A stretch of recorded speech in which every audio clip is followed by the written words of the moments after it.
عن أبي هريرة رضي الله تعالى عنه قال قال رسول الله صلى الله عليه وسلم আবু হুরায়রা রাদিয়াল্লাহু তাআলা আনহুর বর্ণনা আল্লাহর নবী বলেন বাইনামা রাজুলুন ইয়ামশি বিতরিক ওয়াজাদা হুসনিন আলা শাওয়াজাদা হুসনা শাওকিন ফিত তরিক বা আলা তরিক। নবীজি বলেন এক ব্যক্তি রাস্তা দিয়ে হাঁটতেছে, হাঁটতে হাঁটতে হঠাৎ একটা কাঁটাযুক্ত ডাল পেয়ে যায়। কাঁটাযুক্ত ডাল পাওয়ার পর ফাখরাহু, এই মনে করে কাঁটাযুক্ত ডালটা রাস্তা থেকে সরায়া দেয়। কোনো মুসলমান এই ডালের মধ্যে পড়ে আঘাত পেতে পারে, কোনো মানুষ কষ্ট পেতে পারে। একটা সুই পাইছেন, রাস্তায় ফালাই দিয়েছেন, একটা ইটের টুকরা, যে টুকরা আপনার পায়ে লাগছে, আপনি চিন্তা করলেন আমার আরেক মুসলমানের পায়েও লাগতে পারে, এই টুকরাটা আপনি সরাইয়া দিয়েছেন। একটা কলার সিলকা, এটাতে আপনি পিছলা খেয়েছেন, আপনি চিন্তা করলেন আমার আরেক মুসলমান ভাইও এই সমস্যায় পড়তে পারে, আপনি সরাইয়া দিলেন। আল্লাহ নবী বলেন ফাশাকারাল্লাহ, আল্লাহ আপনার এই আমলটা এত কবুল করে নেয়, আল্লাহ আপনার প্রতি সন্তুষ্ট হয়ে যায়। ওয়াগফারালা, শুধু তাই নয়, আল্লাহ নবী বলেন তার আগের জিন্দেগীর সব গুনাহগুলো মাফ করে দেয়। সুম্মা ক্বালা আশ-শুহাদাউ খামসা, এরপর আল্লাহ নবী এই হাদিসের মধ্যে বলেন 5 শ্রেণীর শহীদের আলোচনা করলেন। 1 নাম্বার আল মাতউনু শহীদ, মহামারীতে কোনো ব্যক্তি যদি মারা যায়, প্লেগ রোগে যদি মারা যায়, ওই ব্যক্তি শহীদ হয়ে যায়। 2 নাম্বার আল মাবতুন শহীদ, পেটের রোগে যদি কেউ মারা যায়, কলেরা ডায়রিয়া হয়ে মারা গেলে ওই ব্যক্তি শহীদ। হ্যাঁ, কলেরা ডায়রিয়া, এই ব্যক্তি শহীদ 2 নাম্বার। 3 নাম্বার আল গরিক শহীদ, কোনো ব্যক্তি যদি পানিতে ডুবে মারা যায়, ওই ব্যক্তি শহীদ হয়ে যায়। 4 নাম্বার সাহিবুল হাদামি শহীদ, কোনো ব্যক্তি গাছের নিচে দাঁড়ায় আছে, ডাব পরে তাল পরে মারা যায়, ছাদের নিচে দাঁড়ায় আছে, ছাদ পরে মারা যায়। কার নিচে আপনি দাঁড়িয়ে আছেন, হঠাৎ ছাদের থেকে একটা ইট আপনার মাথায়, ফুলের টপ পরে আপনার মাথায় পড়ে আপনি মারা গেলেন, আল্লাহ নবী বলেন শাহাদাতের মর্যাদা পেয়ে গেলাম। 5 নাম্বার শহীদু ফি সাবিলিল্লাহ, আল্লাহর রাস্তায় যে জিহাদ করে শহীদ হয়, ব্যক্তি শহীদ হয়ে যায়।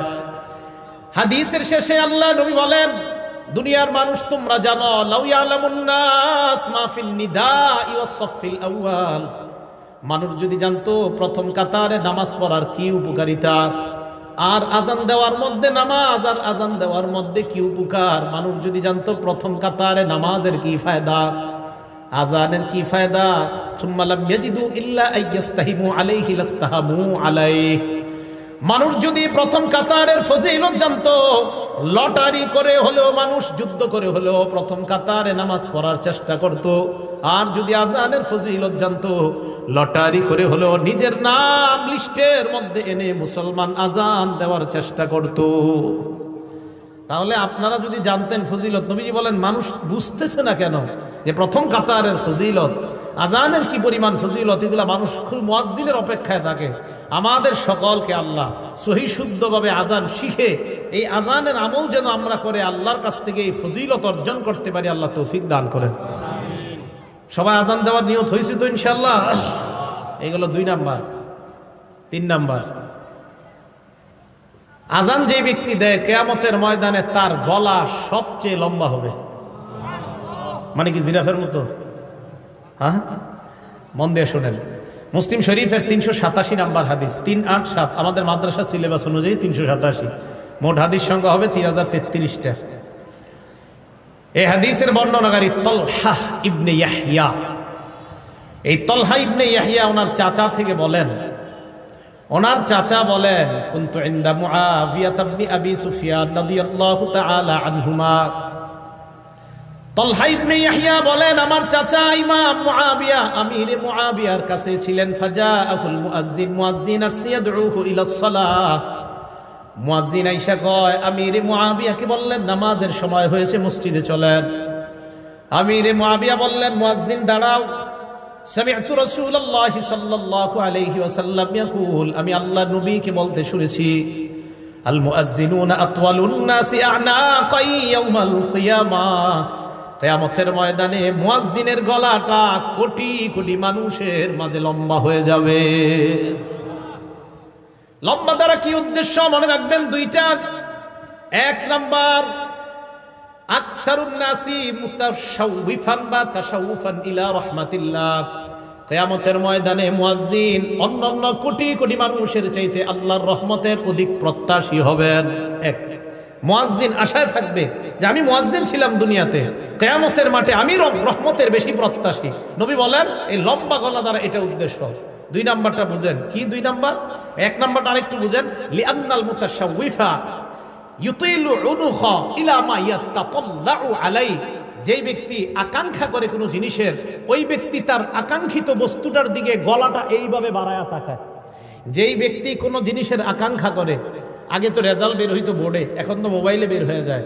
আগে যখন পরীক্ষার রেজাল্ট দিত আমরা হাসি উল্লাস করতে করতে স্কুলে যাইতাম আমাদের রেজাল্ট দেখার জন্য।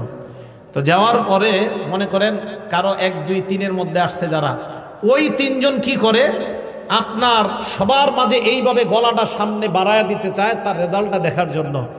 বোঝা গেল কোনো ব্যক্তি কোনো জিনিসের আকাঙ্ক্ষা আর আকাঙ্ক্ষিত বস্তুটা যদি দামি হয়, বাজারে মাছ আসছে আপনার রুই মাছ ভালো ভালো, আপনারা 10-20 জন সামনে দাঁড়ায় আছেন, বড় রুই মাছটার দিকে পিছন থেকে সবাই খালি গলা এইভাবে বাড়ায় বাড়ায় দেখতে চায়। বোঝা গেল আকাঙ্ক্ষিত জিনিস, যেই জিনিসটা মানুষ কামনা করে ওইটার দিকে গলাটা একটু আগে বাড়ায়। তাই আল্লাহ রসুল বলেন কিয়ামতের ময়দানে মুয়াজ্জিনকে আল্লাহ এত রহমত দান করবেন, এত সওয়াব দিবেন যে সে তার সওয়াবের জন্য বারবার গলাটা আল্লাহর রহমতের দিকে এমন করবে। কি মনে থাকবে সবার? এটা হলো লম্বা গলা। 2 নাম্বার, কিয়ামতের ময়দানে মুয়াজ্জিন নেতা হবে। সুবহানাল্লাহ, কি হবে? নেতা। ওয়াল আরাবু তাসিফু, আরবরা নেতাকে তাসিফু সাদাতা বিতুলিল উলুক, আরবরা কখনো কখনো নেতাকে বলে লম্বা গলাওয়ালা। আরবরা কখনো কখনো লম্বা গলা দ্বারা নেতা উদ্দেশ্য করে থাকে। আল্লাহ রাসূল এই হাদিসের মাধ্যমে দ্বিতীয় অর্থ বুঝায়, ও মুসলমান, কিয়ামতের ময়দানে মুয়াজ্জিন তো নেতৃত্বের আসন গ্রহণ করবে। আপনারা চাই স্টলে একজন আরেকজন ইনশাআল্লাহ এই কথাটা বুঝাইতে পারবেন না? এলাকার ভাষায় বুঝাই দিবেন।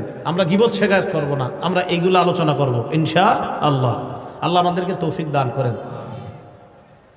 এটা গেল আপনার লম্বা গলার ব্যাখ্যা। তাহলে 3 নাম্বার, কিয়ামতের ময়দানে মুয়াজ্জিনের গলাটা হবে সবচেয়ে লম্বা।